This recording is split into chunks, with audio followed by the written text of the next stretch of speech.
2047 आत्मनिर्भर भारत ये structured budget है, उसके तरफ मूव है। तो अगर आप देखिएगा पिछले बजट जो आ रहे हैं वो उस पे ही बिल्ड हो रहे हैं, उसी आधार पर बिल्ड हो रहे हैं। हर सेक्टर को जो है उस हिसाब से जो है टैप किया जा रहा है और पोटेंशियल देखा जा रहा है किस रीजन में क्या पोटेंशियल है। अगर हम बिहार की बात करें तो इस बजट में जो है जो लेगेसी इंडस्ट्रियल क्लस्टर की बात की गई है, जैसे हमारे यहाँ खाद्य प्रसंस्करण और कृषि आधारित उद्योग हैं, चाहे वस्त्र हो, चाहे खादी हो, हस्तशिल्प हो, इसमें जो है बिहार को सीधा लाभ मिलेगा। एमएसएमई ग्रोथ फंड की बात की गई है, जिसमें कि जो है एमएसएमई पे स्पेशल फोकस है, चाहे पीएलआई स्कीम के थ्रू हो चाहे अदरवाइज हो, उससे लिक्विडिटी बढ़ेगी बाजार में। लॉजिस्टिक एंड कनेक्टिविटी जैसे आपने कहा कि जो है ऑब्वियसली उस पर फोकस है। इंडस्ट्रियल कॉरिडोर और जो आपने हाई स्पीड रेल कनेक्टिविटी जो बताया that is from Banaras to Siliguri, Banaras to Siliguri की बात की गई है, तो उसमें हमें भी लाभ मिल सकता है। पटना स्पेसिफिक में शिप रिपेयरिंग सेंटर, इसमें जो है पर्यटन पे जो है खासकर जो है टेम्पल पर्यटन पे, हेरिटेज पर्यटन पे आप कह सकते हैं कि फोकस दिया गया है, वहाँ भी हम लाभ ले सकते हैं। और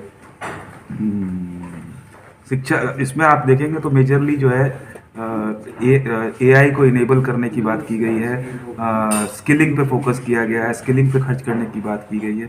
एक और लाभ मिल सकता है जो कि जो है टीयर 2 सिटीज़ को डेवलपमेंट करने की बात कही गई है, जहाँ पे 5 लाख से ऊपर जहाँ की आबादी है उस पर स्पेशल फोकस रहेगा। हमारे बिहार में भी 7-8 ऐसे सिटीज़ आएंगे, हमें वहाँ से भी लाभ मिलने की उम्मीद है। सेमीकंडक्टर 2.0 बिहार, लेकिन हाँ इंडिया को की स्टोरी बोले तो सेमीकंडक्टर का बहुत बड़ा मार्केट हो गया है, या बहुत बड़ा डिमांड है, वहाँ हमें लाभ मिलने की। महात्मा गांधी ग्राम स्वराज हस्तशिल्प को प्रमोट करने के लिए जो लाया textile high employment generation sector है और टेक्सटाइल पे स्पेशल फोकस है। और बिहार को अगर ये टेक्सटाइल पार्क्स हमें भी मिलते हैं, हमें हमारी स्टेट गवर्नमेंट को परसुएट करना चाहिए कि टेक्सटाइल पार्क हमारे यहाँ भी है, क्योंकि जो है हमें एम्प्लॉयमेंट जनरेशन का जो है एक बहुत बड़ा लक्ष्य हमारे पास है, तो उससे हमें लाभ मिलेगा इसमें। बांग्लादेश की जो स्थिति है मैन्युफैक्चरिंग हब टेक्सटाइल को लेकर के माना जाता है, तो बिहार के लिए कितनी अपॉर्चुनिटी है आने वाले समय में? अगर आप देखें तो बांग्लादेश का इकॉनमी का सबसे बड़ा फैक्टर है उनका टेक्सटाइल।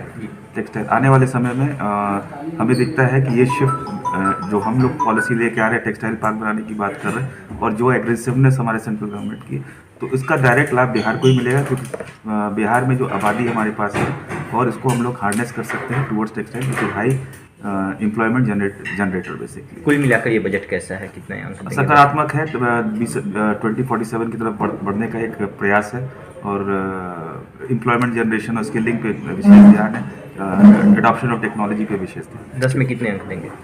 10 में अगर आज के परिप्रेक्ष्य में बोले क्या इसका रिजल्ट आज दिख रहा है, तो आज दिखेगा नहीं, लेकिन आने वाले समय में इसका निश्चित रूप से जो है हमें देखने को इसका जो है मिलेगा, पॉजिटिव रिस्पांस मिलेगा।